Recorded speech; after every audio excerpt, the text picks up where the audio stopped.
Hey, y'all, Scott Horton here for WallStreetWindow.com. Mike Swanson is a successful former hedge fund manager whose site is unique on the web. Subscribers are allowed a window into Mike's very real main account and receive announcements and explanations for all his market moves. The Federal Reserve has been inflating the money supply to finance the bank bailouts and terror war overseas. So Mike's betting on commodities, mining stocks, European markets, and other hedges against a depreciating dollar. Play along on paper or with real money, and then be your own judge of Mike's investment strategies. See what happens at WallStreetWindow.com. All right, y'all, welcome back to the show. I'm Scott Horton. This is my show, The Scott Horton Show. And our guest today is Eric Margolis, author of War at the Top of the World and American Raj, Liberation or Domination. His website is ericmargolis.com, spelled like Margolis. ericmargolis.com. And you can also find him at LouRockwell.com. In fact, including, I think, today, he's got a piece there at LouRockwell.com. This one about Pakistan. Welcome back to the show. Eric, how are you doing? I'm happy as ever to be back with you, Scott. Well, very good. I'm very happy to have you here. Now, man, war with Syria, I don't know. Something's telling me it's just too stupid to be done, and yet it seems like they keep saying that the boats are on their way and the cruise missile bombardier guys got their laser targets sighted, and what the hell's going on over there? It certainly looks like we're heading towards war. This is the latest example of what some of we rogue journalists have been talking about for years, which is the growing use of alleged humanitarian interventions for more or less great power purposes.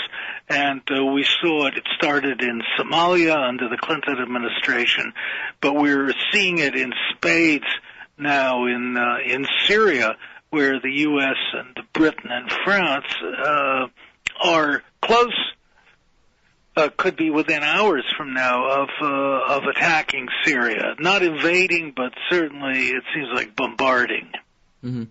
Well, now, so all the plans for war short of invasion, they've got to kind of have some sort of game in mind other than just a few airstrikes, right? Are they going to go with this thing where they try to carve out a safe zone and all that? Because I always thought that the generals thought that that was really stupid, that was the kind of thing that over at AEI they thought was smart, like, say, to do that in Iraq back in the 90s. But carve out a safe zone?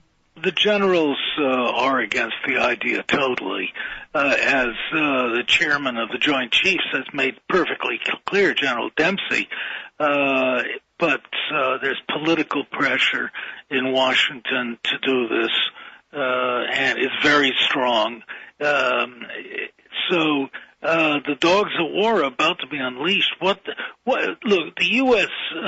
tried to overthrow the Assad regime as a way of sticking its finger in Iran's eye, and it did so for the last year by fomenting and arming and sustaining the various rebel groups.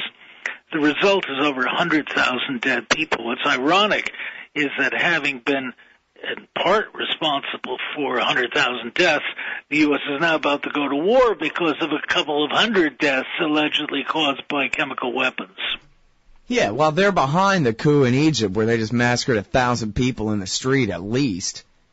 That's right. I've been saying for a while it's part of the pattern of glowing. We're back into a period of colonialism again, neo-colonial intervention in the Middle East. And the players are exactly the same. It's the British and the French and their big brothers, the Americans.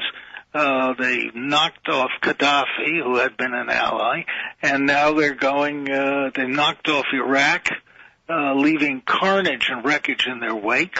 They've destroyed Libya. They've destroyed Iraq.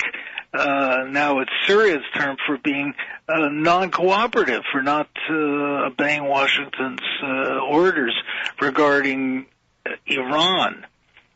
And what they hope to do is cripple the Syrian army, shoot down the Syrian Air Force, or blow up its airfields, to the point where the advantage that Syria had over the rebels, remember the rebels are losing the war, so America is intervening now to try and prop up the rebel faction, even though it's scared that all these rebels may be wild men and Al-Qaeda and everything else.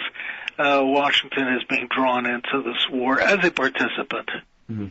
Right now, on the casualties, I don't know. I guess there are not a whole lot of journalists with access to Syria and haven't been. It's been a couple of years of this, but that 100,000 number to me sounds kind of high considering just comparing it to the history of the Iraq War, where it took, at least a good year and a half or two for there to be 100,000 killed there. And that there was just no denying. There were bombings going off all over the place. It was at least low-scale civil war from almost the fall of the statue on, the pulling down by a tank of the statue on. The number of casualties in Iraq, Scott, is a deep mystery and kept so by the U.S. government. Doesn't want that figure ever to get out. The sort of generally accepted figure, you're right, is like 100,000. But French and other European investigators who've gone in have come up with a figure in Iraq for as high as 1 million. I would agree with that, but my understanding was it got that high by 2008, but it took till 2004 or something was the Lancet study that said 100,000 was in the fall of 2004. Right. Well, I agree with you, Scott. That 100,000 figure, which I just cited, sounds like an awful lot. But that's the one we're using.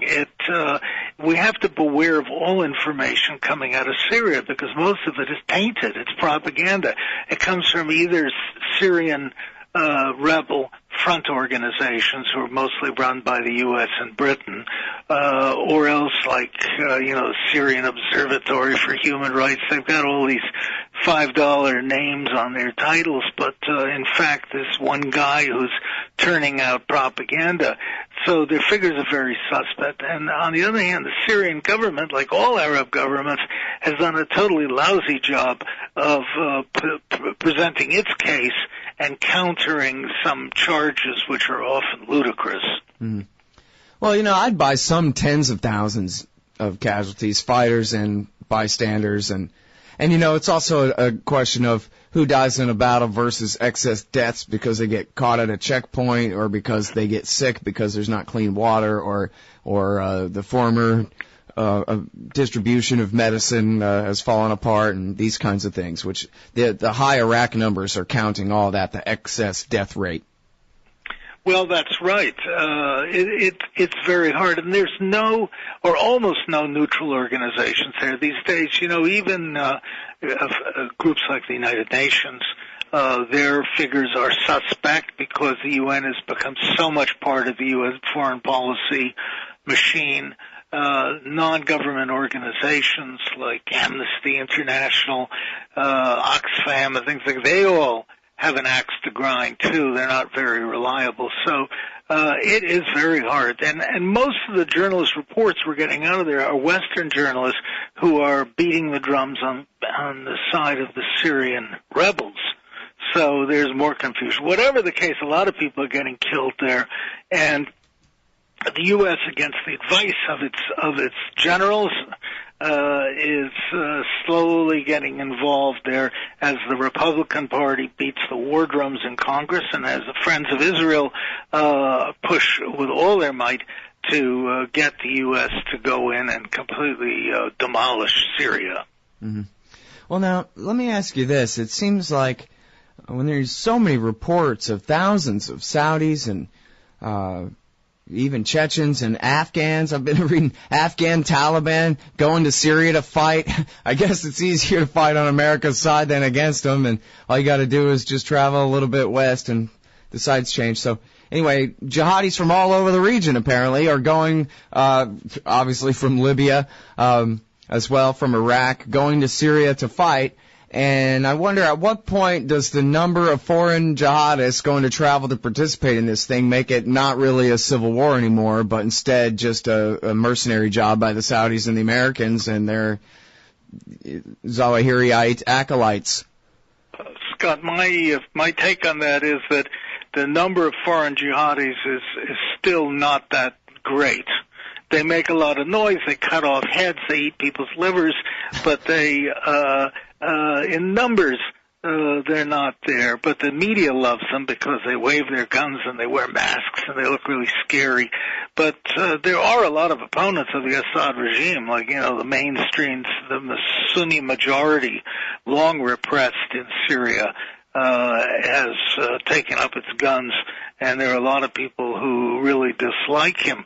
But there are just as many Syrians who are supporting the Assad regime as a non-religious dictatorship they would prefer than an Islamic State.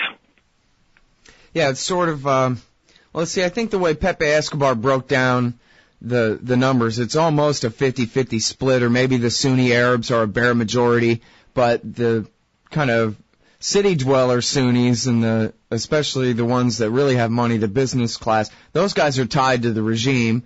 And it was in question, it was a big question at first, whether they were going to go ahead and side with their fellow Sunni Arabs or whether they were going to side with the regime. And apparently they've stayed with the regime the whole time. So that makes all the Sunnis who actually have any power or already had any power in coalition with every other faction, which does not want to fall to the Nusra Front or the Islamic State of Iraq and the Levant or the Al-Farouq brigades or anybody on that side.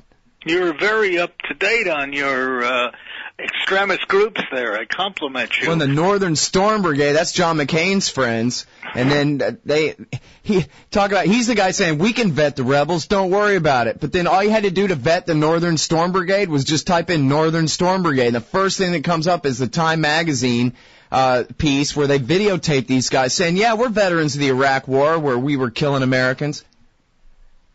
Well, that's true. It's become another jihadi international group, but the American policy is very short-sighted and often self-defeating. This chest beating, military chest beating. I don't know, when was the last time that we had a successful military conflict?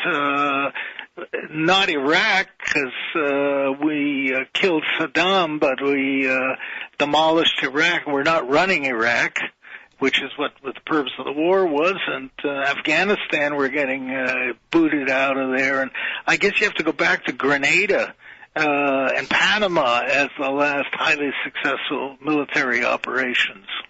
Hilarious. Panama. Yeah, does Kosovo count? Kosovo was more of a pan-European effort, and I put Kosovo as a separate issue because that really was, in my view, a humanitarian mission. And I was very proud of the U.S. for doing that. At some point in Kosovo, there were 800,000 Albanians who had been expelled into the woods in the wintertime and were facing death when the U.S. intervened. So there you have a very good claim of humanitarian mission. And the U.S. really had no major strategic interests in the Balkans that I could detect. So that's a different issue. But what we're looking at in Syria here is old 19th century colonial politics. And Western military interventions are always sparked by some kind of outrage. Somebody's head's cut off, there's a massacre of Christians or something like that. And now we see this weird story, strange story of chemical weapons that I find it so hypocritical because, first of all, Vietnam is still suffering from Agent Orange. We deluged the whole country with these poisonous toxins. Secondly, and I saw this firsthand when I was covering the war in Iraq, the United States and Britain, with help from Italy and Germany, supplied all the chemicals and poison gases to Iraq to use against the Iranians.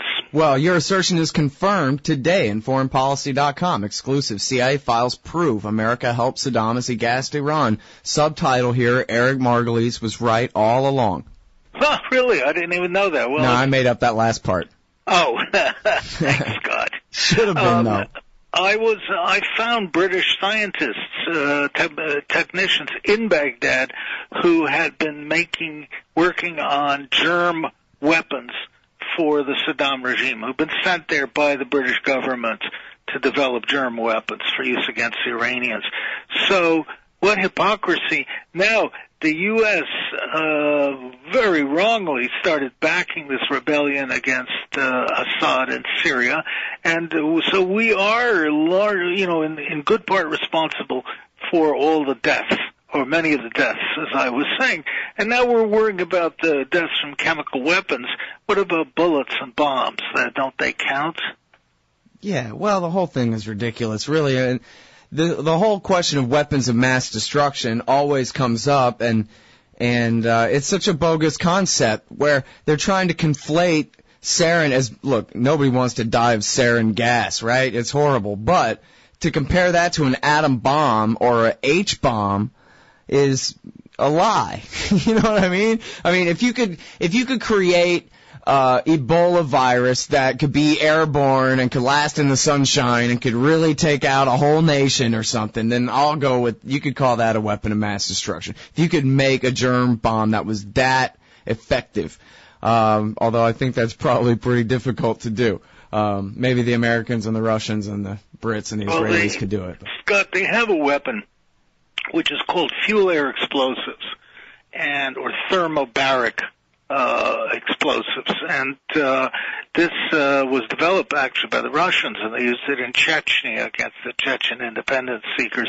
Now the U.S. has been using it in Iraq and in Afghanistan, and it is a bomb that first releases a cloud of explosive vapor, like gasoline, and then a spark ignites it. There's a huge explosion with enormous downward pressures, and it's very effective against dug-in people or in bomb shelters, bunkers, etc., because it literally burns up the oxygen in the area and blows out people's lungs from overpressure.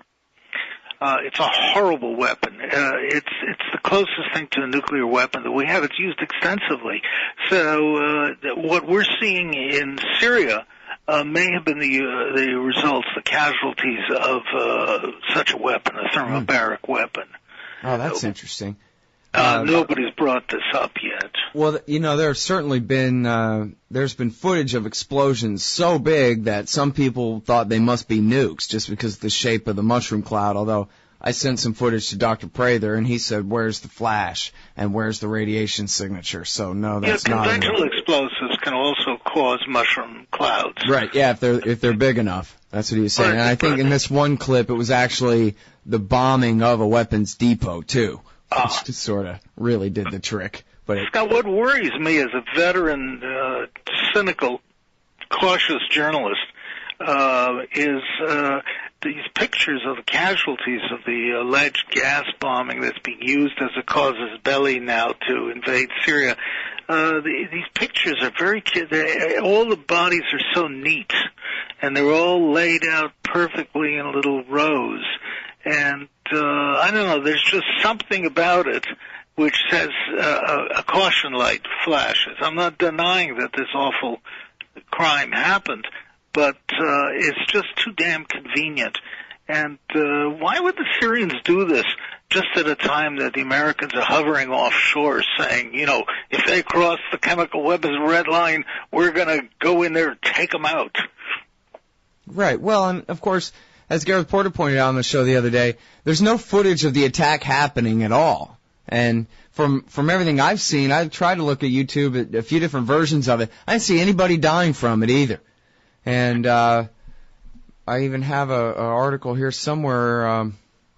It's in Euronews.com where they have quotes of experts saying, well, geez, it seems like all the doctors would be, if regular civilians trying to help were ignorant enough to expose themselves to it, I guess that'd be one thing, but where's their reactions? But especially doctors would be wearing protective gear. They would not be messing around with people who had been successfully killed with sarin unless they were at least trying to protect themselves as much as they could. Or they didn't know what it was. That's possible, too. I guess so, but he was saying, they would be having problems. That if someone got a lethal dose of sarin and then you picked their body up and started dragging them around, you would now be attacked with sarin too. Well, this could just as well have been caused by chemical weapons, crude chemical weapons that were being assembled by the rebel forces too, and one of them blew up, or a shell hit them, or a shell hit a tank full of chlorine. Anything like that. So there are many other possibilities. To start a war, which the U.S. will invariably deeply regret, over such a skimpy thing with very little evidence. People are going to say, the first thing is, as I put out, I think, a thing on Facebook yesterday, that they found Saddam's weapons of mass destruction at last. Yeah. They're being used by the wicked Syrians. It's funny, I saw Michael Moore actually pointed out that it was James Clapper of recent perjury and sworn testimony before Congress about NSA spying fame, who back in 2003 was pushing the meme that all Saddam's chemical weapons that hadn't existed in space-time since 1991 had been moved to Syria, and that's why we can't find them. All right. Well, we've heard that from the neocons endlessly. And from Clapper. Cover their shame. He's certainly not of the George Washington school of veracity. This man should go and hide his head for shame for what he's done. But the whole thing smells to high heavens. And the U.S. looks to me, though, like our armed forces are going to go in there, and we're going to kill enough Syrian soldiers, tanks, and aircraft so that the rebels can now regain the military initiative, which they were losing very rapidly. This is our desperate attempt to save the war that we started, which is now being lost. Now, do you think they're going to really try to kill Assad and overthrow his government at this point, or they just want to bog the thing down and drag out the stalemate further, prevent the rebels from being completely defeated? Oh, no. They'll try and kill Assad. Killing leaders has now become fashionable again in the U.S. In other words, you're saying once you start shooting Tomahawk missiles, regime change is on. That's it. No more of this. We're going to arm the rebels a little bit more, et cetera, et cetera. That's the U.S. objective, but the U.S. has been talking about this since the days of Dick Cheney and Bush in conjunction with the Israelis. The problem is that while you can overthrow the Syrian government, who are you going to put in power there? And there is no clear successors to this, and as we were saying earlier, they have a bunch of wild men there running around, but they don't have a respectable government to put in power in Syria. Well, and so they've known this all along, but they're doing it anyway. I mean, that's the whole thing. Hillary Clinton, I got clips here somewhere, Hillary Clinton more than a year ago saying, hey, look, there's no one really to back except the allies of Hamas and Al-Qaeda, and I'm not sure that that's a good idea. And also, who are we going to replace them with? The best they've been able to do is come up with these bogus groups of exiles with all their various acronyms, but nobody takes them seriously. In fact, they have to immediately turn on America and endorse the al-Nusra Front in order to have any credibility at all, which it still doesn't win them any real friends, you know? This is true. And putting together sock puppet governments is very difficult. They don't have a Karzai on the shelf there to suddenly trot out and put on a little cape and hat and say he's the new leader of Syria. They will find somebody. Somebody will emerge. But I'm afraid that Syria is going to become another horror show like Lebanon. I covered the Lebanese war in the 1970s and 80s, and it was an absolute nightmare, barbaric beyond belief. And Syria is clearly headed this way. Yeah, in other words, even if the Americans can put someone else on the throne or somebody else puts somebody else on the throne, the war is just going to grind on. All the different hardened and armed factions. That's right. And is America really ready to get stuck in a war like this? You can only do so much through air power. Look, we failed in Afghanistan. against lightly armed mountain tribesmen. We failed in Iraq, and now we're going to fail again in Syria. I mean, if first you don't succeed, lose and lose again seems to be the policy. And it's not the Pentagon that's pushing us into this. It's the Republicans. It's the Israel lobby. It's the military-industrial complex guys who are lusting for war, seen as a way to spark the economy. Yeah. Great. See, what we're going to do is we're going to take all your money and we're going to explode it. And that's going to make you rich. Oh, also we're going to kill people with it. That's right. Now, for the Israelis are actually the ones, as I've said in the past, the only victor of the Iraq War was Israel. The Israelis are going to do very well out of this whole business too, because the destruction of Syria, which looks like it's going to happen, is going to create a power vacuum in the region. It's going to cement Israel's control of the Golan Heights, and which it has no intention of ever returning to Syria, which it seized in 1967. And suddenly this whole area of Syria now is open up to what shall I call it, Israeli influence. Israel's right wing, the Likud party, has never defined its borders and may have ambitions in the area. We don't know. Whatever the case, with the Egyptian army back on the leash by the U.S. and Syria and Iraq completely destroyed, Israel is left sitting pretty and the unchallenged power in the region. Mm. Well, that's the whole goal of the clean break policy, right? That's right. Its principal author, David Wimser, put it in the companion piece. I always forget the name of it. Dealing with Crumbling States or something like that. And he says, what we want to do in Syria is expedite the chaotic collapse. That way we can better control how it turns out at the end. Well, this is the extension of the theory from the 1920s and 30s of the Zionist ideologue Jabotinsky, who said, quite rightly so, that Arab countries are all a brittle mosaic. Give them a couple of good raps, and they'll fall to pieces, and we'll leave Israel as the dominant power.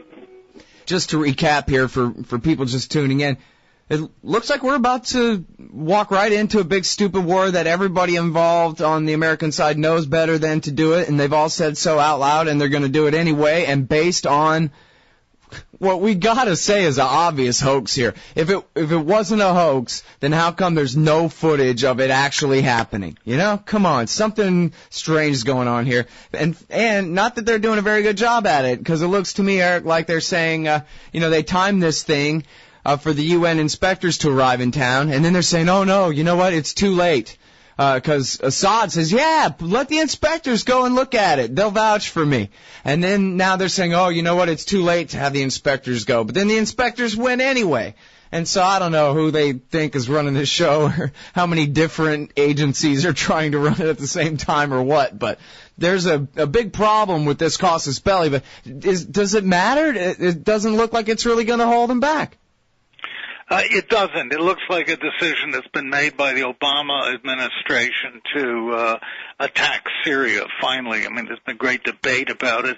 And with the advent of fierce neocons like Susan Rice, former UN ambassador who's now in the the national security advisor to Bush, one trembles that these fierce people are really going for war.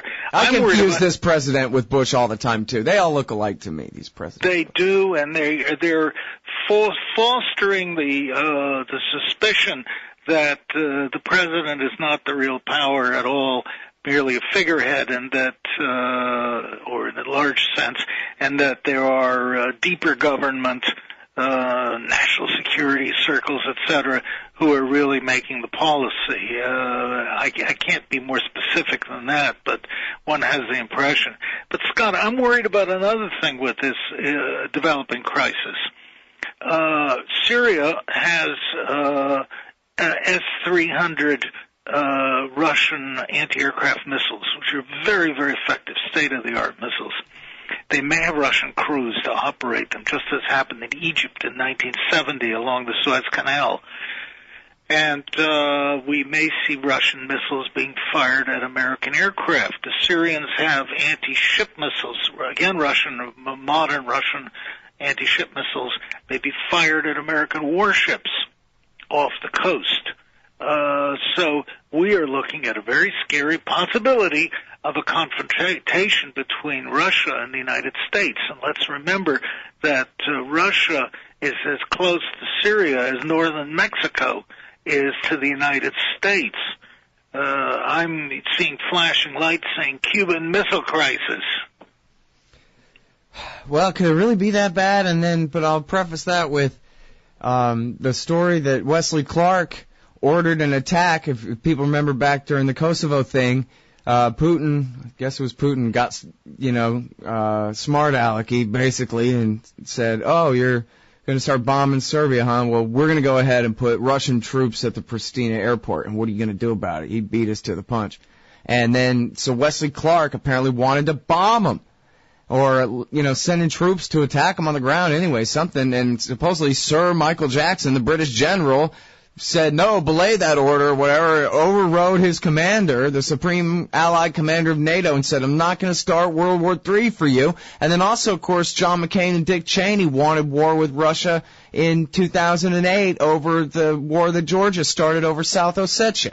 And so they really are that bad, some of our leaders. They really are that, well, look at the Cuban Missile Crisis, for example. Well, they're like caricatures of the old Soviet claims that, imperialist ruling circles were running Washington. Well, some of these Republican frothers at the mouth certainly meet the goal. Now, the danger here is we've been kicking sand in the face of the Russians for a long time. And we've been treating them like some third-rate banana republic. The Russians are mad as hell. Putin is a very tough man. I mean, the KGB runs Russia now. And he's not, at some point he's going to dig in his heels. We challenged Russia over bringing NATO to its doorstep. We tried to set up Georgia as a Western client state. We are causing unrest in Moscow by funding opposition groups through our non-government organizations. We're up to a lot of mischief, and the Russians are mad as hell. And Russia's last ally in the Middle East is Syria, and now we're trying to overthrow Syria. So if I were Putin, I would challenge the United States directly on that. I hope he won't. But he's under pressure, certainly, from the Russian military establishment and others to do so. Russia is not a paper tiger, even though its military has declined a lot. And Russia may decide that Syria is going to be their line in the sand. Man, well, don't worry, right? Because there's a room full of CIA analysts, and they'll decide whether it's a risk worth taking or not. Is that how this works? Margolis' number one rule of foreign affairs for policy for the U.S. is don't get in a confrontation with a nuclear armed power, because you never know where it's going to go. You would think that would be easy enough, and we wouldn't have to turn to the expert like you to get that kind of advice.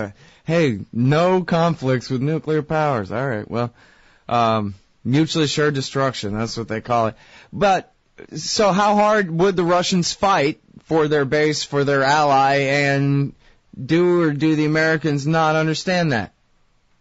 The Russians do not have lots of military forces, strong military forces in the region. Doesn't mean they couldn't move forces south from Russia to Syria.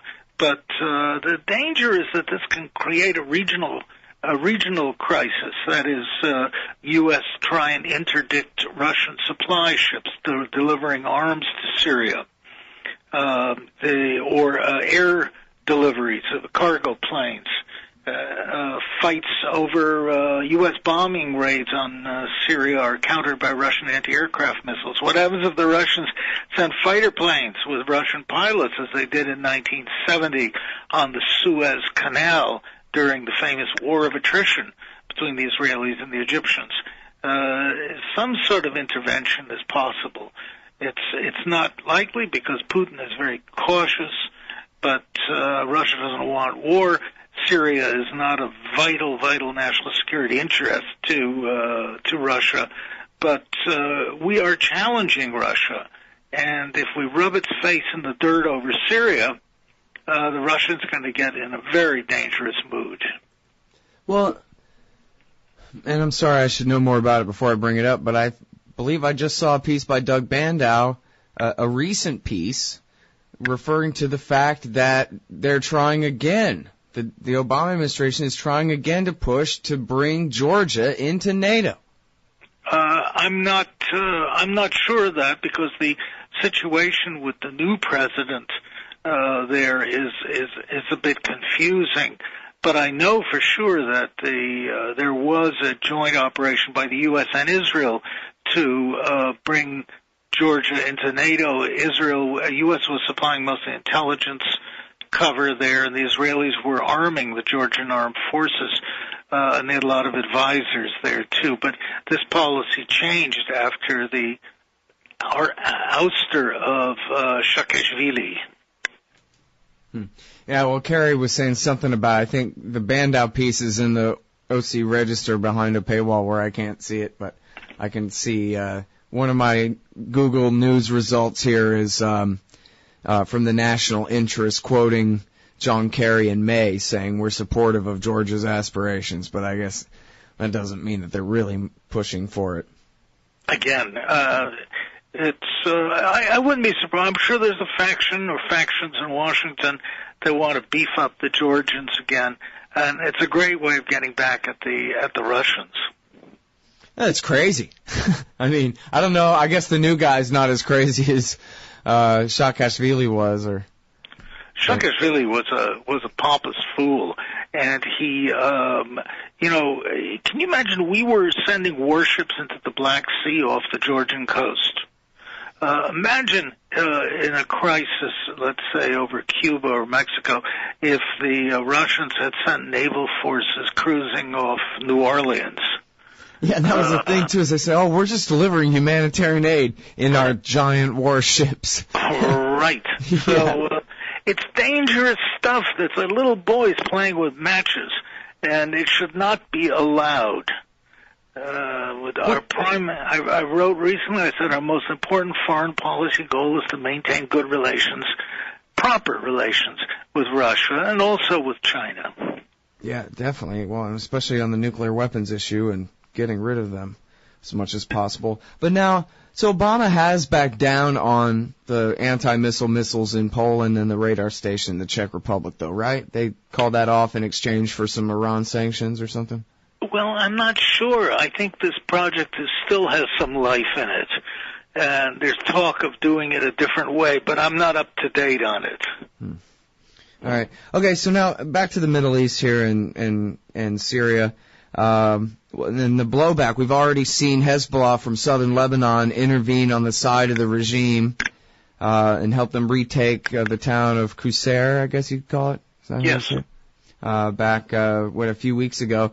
And then now there's been news out of Lebanon about attacks here and there, but the latest I saw was that Hezbollah has hunkered down this whole neighborhood and turned it into a giant fortress due to all the threats against them and whatever. So I don't know if anybody really knows who all's who there in Beirut right now, but is it possible that the Syrian mess is going to turn Lebanon back into what Lebanon was, 75 through 90 or whatever? The danger is less acute than it was back then, but it's still very real. And Lebanon is an armed camp, again, another fragile mosaic. And now they're exchanging car bombs. Somebody put in a huge car bomb, as you were just saying, in the Hezbollah neighborhood in South Lebanon, in South Beirut, and a devastating bomb. And then another bomb blew up in the heartland of the Sunnis, who were opposing the Hezbollah, but also supporting the rebels against Assad. Huge car bomb in Tripoli. Obviously messages, whether it was either sent by Hezbollah or by the Syrian intelligence, one way or the other. It's very scary, and it's horrible that that these huge bombs go off in civilian neighborhoods in front of mosques. It's the most gruesome and bloody-minded behavior. Mm-hmm. Worthy of Iraq. If I could, let's go back real quick to where we were talking before the break. That trail of thought, which we kind of left off, interrupted by the commercials there. But we were talking about the clean break policy, and how you were explaining how it goes back almost 100 years now, that, in order to create Israel, the best way to secure it would be to just, give all the Arab states a nudge and they'll all fall apart, that kind of thing. It seems like, okay, that I could see how from a David Wimser point of view and a Benjamin Netanyahu point of view, that's really smart, even circa 1996, because, a World Trade Center bombing here, a Khobar Towers attack there, But now that it's 2013, it seems like if these guys are reading McClatchy newspapers like I am, I mean the Likud party government and their coalition partners there in Israel, if they're reading McClatchy and they're seeing the al-Nusra Front and the Islamic State of Iraq and the Levant and all of this heart-eating loonies up there fighting and doing suicide bombings and whatever, that they might have a change of heart about whether smashing Syria into warring pieces is really even a good idea at all. Because I could see how Syria as a state, well, that's a state, and so it's obviously that's more powerful than warring tribes in a smashed, failed state, if that's their goal, right? But you can't control these guys who are cannibals and suicide bombers and stuff like that, and it seems like it might be, from a Likud point of view, really more of a security threat to have a bunch of al-Qaeda wannabes, or whatever you call them, up there in Syria than Bashar al-Assad, who, after all, he tortures people for George Bush, he helps invade Iraq for George Bush's father. He's not that bad as far as, he hasn't really done anything about the Golan Heights and the Sheba Farms and this, that, and the other at the disputed northern border there of Israel. So why do they persist in this folly? Come on, it doesn't make any sense. Scott, that's a very good question. This is the debate that's been raging in Israel for almost a decade. And is it better to have a stable state on your border that is not threatening, or are you going to deal with all these different crazy factions? Well, look what they just did in Egypt. They said, let's have a military dictatorship there. That's stability we can count on. That's the kind of stability that is more dependable. But on the other hand, there's a faction in the Likud party, a large part, and it's more right, even more right-wing allies, that sees the disintegration of Syria as a very tempting benefit, because Israel, we remember how Israel began supporting the Lebanese Christian fascist Falange movement, became its patron. Well, they could do the same thing in Syria and start expanding Israeli influence in Syria. A broken Syria that's run by warlords and things, and it's tempting for the greater Israel people. It's not tempting for more sensible-minded military people who don't want to get involved. Listen, I've already kept you way over time, and we got to go. But thank you very much for coming on the show as always, Eric. I appreciate it. My pleasure. Thanks, Scott. See ya. Everybody, that is the great Eric Margolis. He writes at ericmargolis.com, spelled like Margolis. ericmargolis.com, and you can also find him at lewrockwell.com, L-E-W Rockwell.com. His books are War at the Top of the World and American Raj, Liberation or Domination. Hey, you own a business? Maybe we should consider advertising on the show. See if we can make a little bit of money. My email address is scott@scotthorton.org. Hey, all, Scott here, hawking stickers for the back of your truck. They've got some great ones at libertystickers.com. Get your son killed, Jeb Bush 2016. FDR, no longer the worst president in American history. The National Security Agency, blackmailing your congressman since 1952. And USA, sometimes we back Al-Qaeda, sometimes we don't. And there's over 1,000 other great ones on the wars, police, state, elections, the Federal Reserve, and more at libertystickers.com. They'll take care of all your custom printing for your band or your business at thebumpersticker.com. libertystickers.com. Everyone else's stickers suck. Hey, all, Scott here, inviting you to check out Modern Times Magazine at moderntimesmagazine.com. It's a great little independent publication out of Phoenix, Arizona, featuring unique views on economics, politics, foreign policy, sports, and music, with great art scene coverage and fiction writing as well. That's Modern Times Magazine at moderntimesmagazine.com.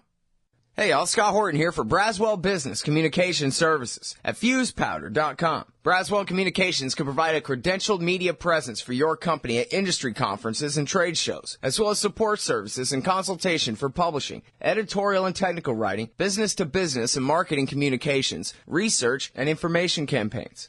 Braswell also does website development and complete web content maintenance to include voiceover audio and copywriting. Strengthen your business. fusepowder.com.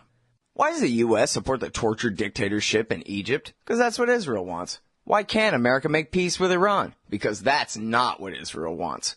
And why do we veto every attempt to shut down illegal settlements on the West Bank? Because it's what Israel wants. Seeing a pattern here? Sick of it yet? It's time to put America first. Support the Council for the National Interest at councilforthenationalinterest.org and push back against the Israel lobby and their sock puppets in Washington, D.C. That's councilforthenationalinterest.org.